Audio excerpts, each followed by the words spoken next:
Iqiniso asilikhulume. Isikhathi sabathakathi siphelile.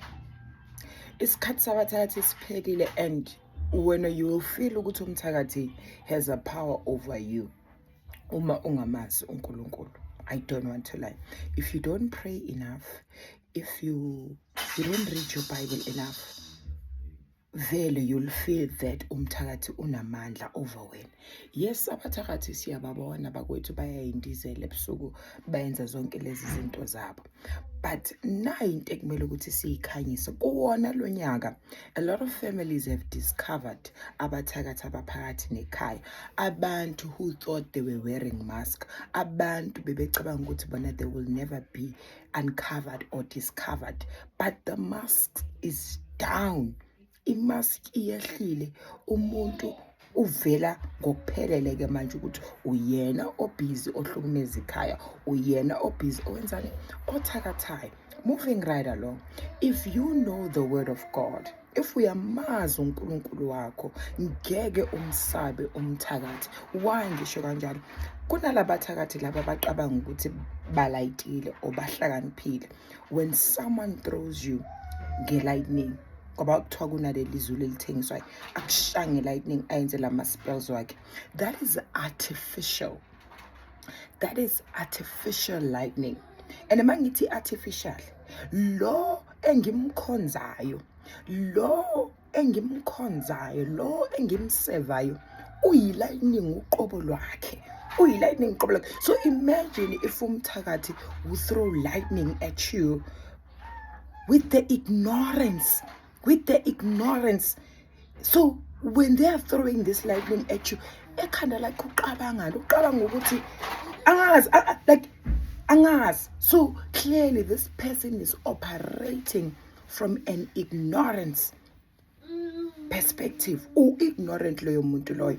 And sorcering is also weak. If you think you can go to a sorcerer, you go to a consultation and consult about someone, and then they say, I do this to this person, uzobon. Then now with your ignorance you do it. And then you are surprised that you are not hearing bad news. You are surprised that you're not hearing things that you want to hear. I'm here to say, isikhathi siphelile. When you know the Bible, you know the truth. Umthakathi uyambona ndize egcekeni lakho, but uyathi uyambheka nje ukuthi awu ngizomthini vele. And right now they are refusing to repent. Right now bazama ukuphehla kokugcina. Ngiya kulaba abasebenzisa amakhandlela, bese amakhandlela wabo bawafaka amanaliti or bathatha imali zabantu bazifaka amanaliti. Then they pray, then they say spells against you, but they are operating from ignorance. Ibhlungu ngoba lenkosi enisevayo, lobumnyama enisevayo, it doesn't give you information, but they just use you as a vessel. But in the kingdom of light, in the kingdom of God, you are told everything.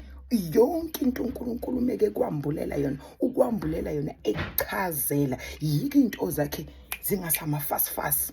Everything kuNkulunkulu takes time. Everything kuNkulunkulu. So when ucabanga ukuthi ungena esigodlweni somuntu, then uthola lento oyitholayo, uyahamba uyophephetha lapha, ucabanga ukuthi you'll be successful. Ignorance. You are operating from ignorance. You are operating from lack of knowledge. Because if you knew God, you would fear him. Because of uzolokolu ukhohliswa ukuthi phephetha mshange lightning khona manje, kanti awazi ukuthi lo mshange lightning owakhona ezulwini, owakhona wakhaba ama lightning, ama lightning awasekhaya.